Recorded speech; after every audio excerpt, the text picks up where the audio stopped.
What's going on, everybody? I'm Aslan Hajavandi, joined by Michael Langston, Warchant.com's recruiting analyst, the ultimate sports story. Use that promo code on your screen for 30 free days of access.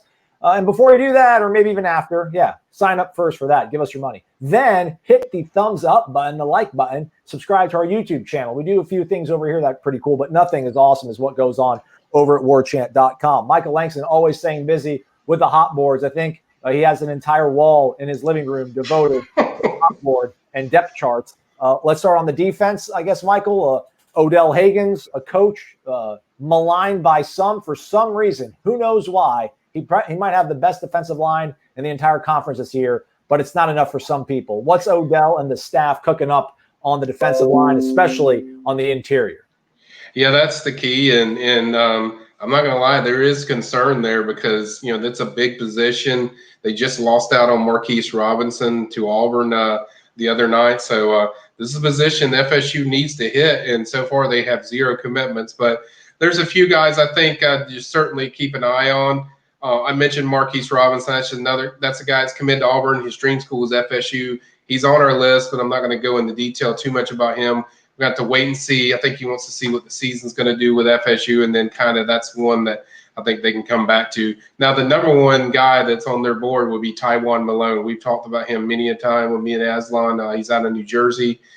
He's a guy that has a really good relationship with Odell. He's a guy I think it's a close battle with them in Ohio State, although I give Ohio State the edge right now. But I think he's a guy that definitely wants to visit FSU. He's a guy that is certainly very interested in them, and the season's going to impact him, one way or the other, positive or negative. So that's why it's so important for FSU to play a season. Baseball, FSU offers a lot as far as that goes, as far as being a prestigious program. So that could have a solid effect on his recruitment because he is big on baseball. So I think that's going to be a big deal. I think as long as you don't hear him deciding to make a decision early, I think FSU is going to have a good shot in this one. So that's really kind of my take as far as where they stand with Malone. By the way, Michael, I love when we have a defensive tackle highlight and it's him making an interception like 30 yards downfield. That's always pretty cool. Yeah.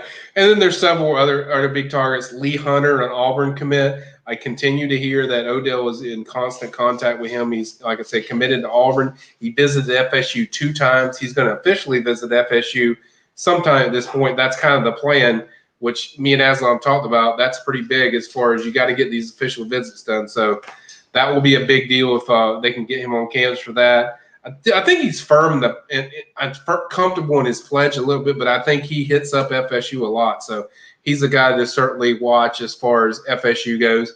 Now, Tyrone Ingram Dawkins is another guy I've mentioned several times from Gaffney, South Carolina.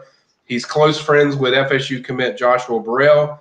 FSU wasn't mentioned in his top 6, but I continue to hear through my sources that are close to Tyrone that he talks to FSU very frequently. So he's a guy that we're certainly going to keep on there until he makes a decision on where he signs. And I think he's certainly a guy to watch. Now, the guy that I think that they could have, there are 2 guys I think they could have a really good shot at pulling already right now would be in-state defensive tackle from Fruit Cove, Florida, which is in the Jacksonville area or near the Jacksonville area, is Luther McCoy. I think FSU stands out right now.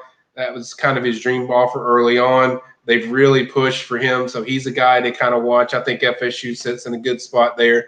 Penn State, South Carolina are probably the main competition there. And then the other guy I've mentioned several times is Christopher Thomas.